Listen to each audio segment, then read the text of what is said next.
कर्जमुक्ती प्रक्रियेला वेग, पात्र शेतकऱ्यांचा तपशील संकलनाची जबाबदारी बँकांवर निश्चित।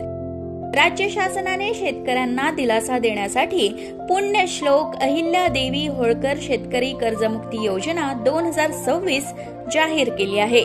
या योजनेचा लाभ 56 लाख शेतकऱ्यांना मिळणार आहे।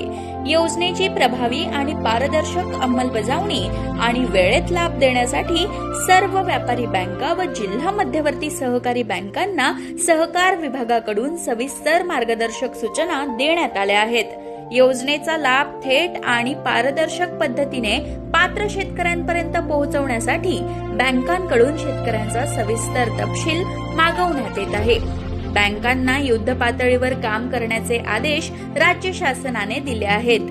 या प्रक्रियेत कोणतीही त्रुटी राहू नये म्हणून बँकांना मुख्यालय आणि जिल्हा स्तरावर विशेष नोडल अधिकाऱ्यांची नियुक्ती करणं बंधनकारक करण्यात आलं आहे।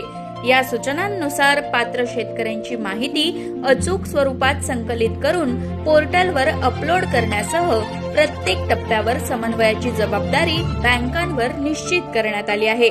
यासाठी प्रत्येक बँकेने मुख्यालय स्तरावर 2 नोडल अधिकाऱ्यांची नियुक्ती करणं बंधनकारक करण्यात आलं आहे। यापैकी एक अधिकारी योजना अंमलबजावणी समन्वयक तर दुसरा माहिती तंत्रज्ञान समन्वयक म्हणून काम पाहणार आहे। तसंच प्रत्येक जिल्ह्यात जिल्हाधिकारी व जिल्हास्तरीय समिती अर्थात डीएलसी यांच्याशी समन्वय राखण्यासाठी स्वतंत्र जिल्हा नोडल अधिकाऱ्याची नियुक्ती करण्याच्या सूचना देण्यात आल्या आहेत।